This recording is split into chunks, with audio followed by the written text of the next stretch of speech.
শতাধিক দেবদেবীর মূর্তি আর নান্দনিক কারুকাজে সাজানো সুবিশাল এক মন্দির, যা এখন সনাতন ধর্মাবলম্বীদের কাছে শুধু ধর্মীয় উপাসনালয় নয়, হয়ে উঠেছে মিলন মেলার তীর্থস্থান।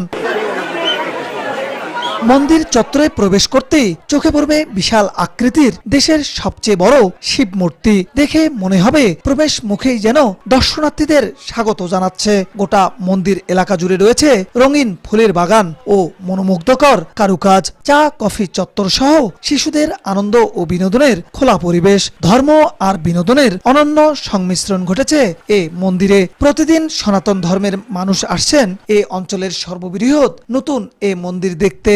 এখানে যে একটা এত সুন্দর মন্দির আছে আমরা আসলে জানতামই না, মানে দেখে খুবই ভালো লাগছে এবং কমপ্লিট হওয়ার পরে আমাদের আবার আসার ইচ্ছা আছে। আমরা মানে বারবারই বলতেছি যে যতবার কমপ্লিট হোক এরপরে আমরা আবার আসব।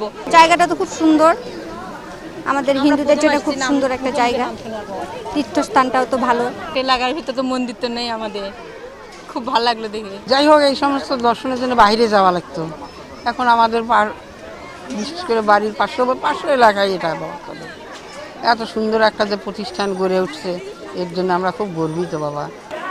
শ্রী শ্রী রাধা গোবিন্দ ও কালী মন্দিরের সিঁড়িতে রয়েছে ব্যতিক্রমী ঝর্ণাধারা। সিঁড়ি বেয়ে উপরে উঠতে উঠতে পানির ঝর্ণাধারায় পা ভিজিয়ে দেবতার কাছে গিয়ে ভক্তরা করছেন ধর্মীয় অর্চনা। প্রতিদিন হাজারো মানুষ ভিড় করছেন এখানে। সবার জন্য রয়েছে ফ্রি খাবার ব্যবস্থা। চোখে পড়বে শত শত ভক্তদের একসঙ্গে খাবারের দৃশ্য। শুধু উপাসনার জন্য নয়, সনাতন ধর্মের মানুষের বিনোদনেরও এক অনন্য কেন্দ্র হয়ে উঠেছে এই মন্দির।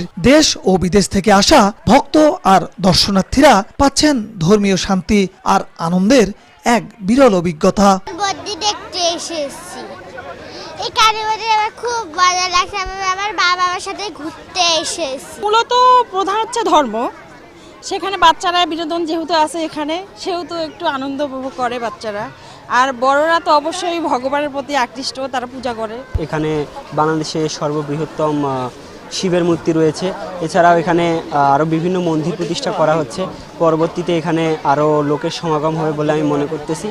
এখানেই থেমে নেই আয়োজন। এখানে গড়ে তোলা হচ্ছে বৃদ্ধাশ্রম, আবাসিক ব্যবস্থা, ধর্মীয় শিক্ষালয়, মেডিকেল কলেজ, যা মন্দিরকে পরিণত করবে ধর্মের পাশাপাশি সামাজিক কেন্দ্রবিন্দুতে।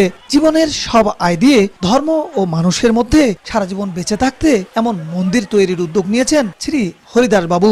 আমার স্বপ্ন ছিল হচ্ছে ছোটবেলা থেকে আমি যে ধর্মের বা বর্ণের লোক, সেই বর্ণের লোক যদি আমাকে জিজ্ঞেস করে যে আপনি 100 ইট দেন মন্দিরের জন্য, আমি দিতে পারবো না। কিন্তু ভগবানের আমি সারা জীবনের অর্জন যেটা ইনকাম করছি, এই ইনকামের শ্রমটা যেন আমি একটু সঠিক পথে দিতে পারি এবং ধর্মের পথে দিতে পারি, যেন আমি মারা গেলেও যেন আমার নামটা মনে থাকে।